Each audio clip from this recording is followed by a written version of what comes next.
आज हम व्यावसायिक वस्तु के बारे में जानेंगे। व्यवसाय के लिए आपने अगर एक जगह देख लिया है, खरीद लिया है और उस जगह का आपको भूमि परीक्षा भी कर लिया है और उसका स्थायित्व मतलब कितना है, स्थिरता, सब कुछ आपने देख लिया है। और आज जो है एक इम्पोर्टेंट चीज़ मैं आपको बताने वाली हूँ, जो है शल्य शोधन।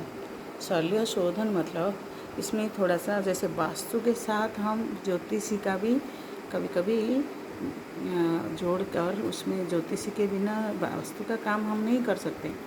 तो ज्योतिषी में हमारे ग्रहों के हिसाब से या इस जगह का ग्रह, जैसे हम ड्राइंग रूम को हमेशा बुध का कारक मानते हैं और हमारे जो जहाँ पर गणित और बच्चों का अध्ययन होता है, तो इसी तरह का हम ज्योतिषी के साथ वास्तु का गठन में ज्योतिष भी सहायक होता है।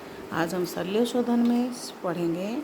ये देखिए, जो वास्तुशास्त्र में भवन निर्माण आरंभ करने से पहले जिस भूभाग का हम भवन निर्माण किया जाना है, ऐसे भूभाग को शल्य द्वार की प्रक्रिया इसका करना, शुद्ध करना आवश्यक है। और शल्य द्वार के जो अभाव में जो किया गया भवन, उसमें क्या होता है, इस भवन में सुंदर भव्य भवन तैयार होने के पश्चात भी ये भवन दूषित हो जाता है और दूषित रहता भी है जिंदगी भर। इसमें आवास करने वाले प्राणियों को अनेक प्रकार के कष्ट तथा पीड़ा सहन करना पड़ता है। और जो है इसमें ये भवन दोष के कारण इस भवन में आयु, आरोग्य तथा जन धन की वृद्धि का अभाव और आकस्मिक मृत्यु आदि का भी भय रहता है। इसलिए हमको शल्य शोधन करना, और इस जगह को कहते हैं, ये जगह ऐसा हो जाता है कि भूत बंगला बन जाता है। लोग इसे भूत बंगला का नाम दे देते हैं। वहाँ कोई नहीं रहता, कोई शांति नहीं रहता, और इसमें इसलिए हमें इसे शल्य शोधन करना। और शल्य का मतलब है इस जमीन के अंदर क्या है, कहाँ तक है।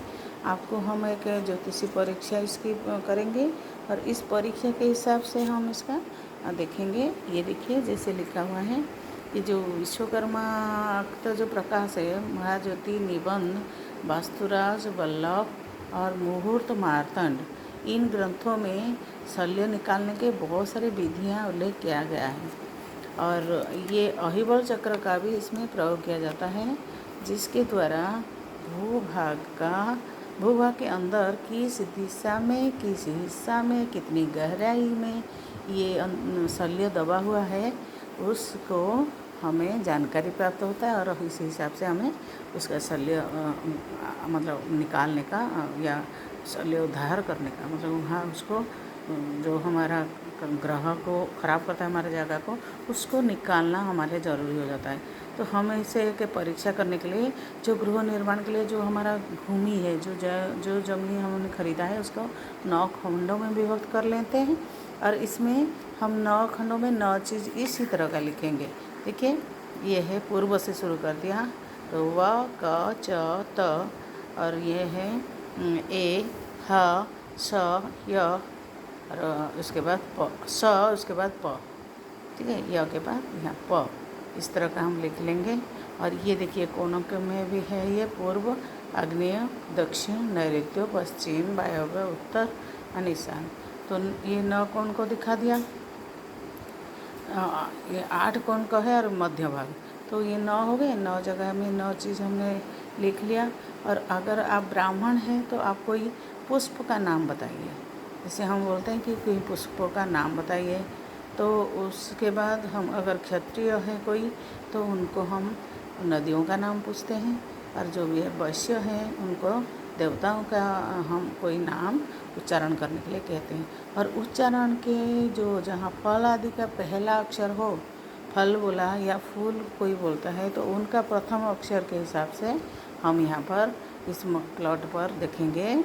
अगर वो जैसे कहता है कि वो है ब्राह्मण और उसमें चंपा नाम बोल दिया फूल का नाम से, और च देखिए, च इस जमीन का दक्षिण दिशा में पड़ता है, तो च का मतलब है, यहाँ पर देखिए, हम यहाँ पर ये बना हुआ है च मतलब दक्षिण दिशा में और बानर का शल्य कट्टी पर्यंत। हमारे कट्टी मतलब कमर के अंदर कमर तक हम खोदने पर वहाँ बानर का शल्य मिलेगा। यहाँ पर गृह स्वामी की मृत्यु होगा। अगर आप ये शल्य को निकालेंगे नहीं तो यहाँ पर मृत्यु सुनिश्चित है।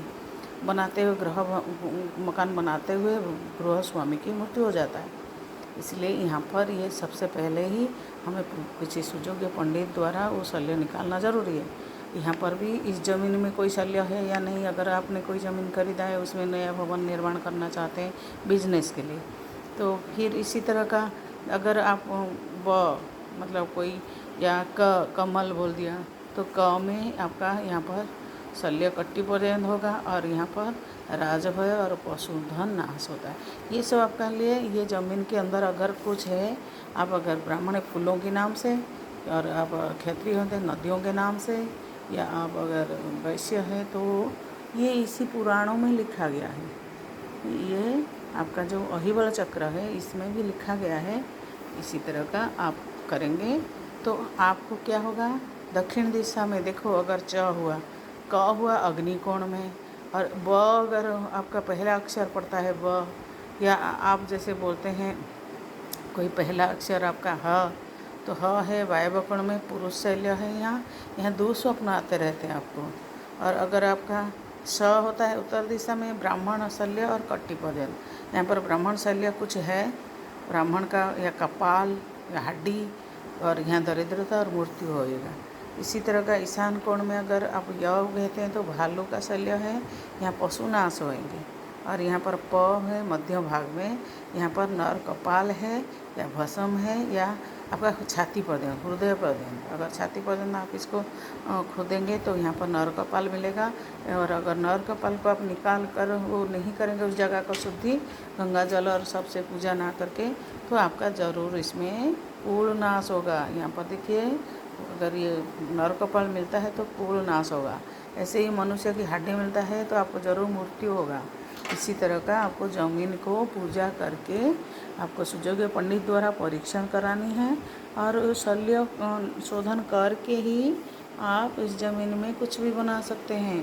नहीं तो आपको इसी तरह का भोगना पड़ता है। पहले हम कुछ ये देखते नहीं और हम बना लेते हैं, और कोई भी पंडित कुछ भी बोल देते हैं और हम मान लेते हैं, उसी तरह का बनाना शुरू कर देते हैं। लेकिन हमें सब कुछ ये सब देखने के बाद आपको पता है और भी कुछ है ऐसे, अगर ज़मीन का परीक्षा हम जब करते हैं ना, जिस भूमि पर भवन निर्माण किया जाना होता है, इसमें अगर पिप्पलिका, दिमक, ये देखिए ये पिप्पलिका है, दिमक है, अजगर है, और ये सब भूमि निवास योग्य नहीं होता है। और भूसा, अंडे, चीर मतलब वस्त्र कोई, ये गृह निर्माणकर्ता को भी मृत्यु होती है। कौड़ी, रुई, जली हुई कोई लकड़ी निकले तो दुख, कलह, रोग आदि होते हैं।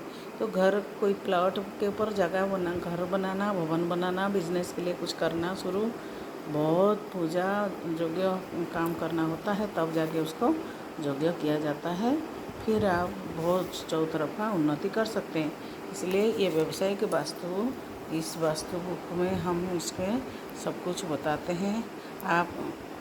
आपने भी कोई ज़मीन खरीदा है या आपका कोई परेशानी है तो आप मुझे ज़रूर इससे कमेंट कर सकते हैं, और मैं सलाह भी दूँगी।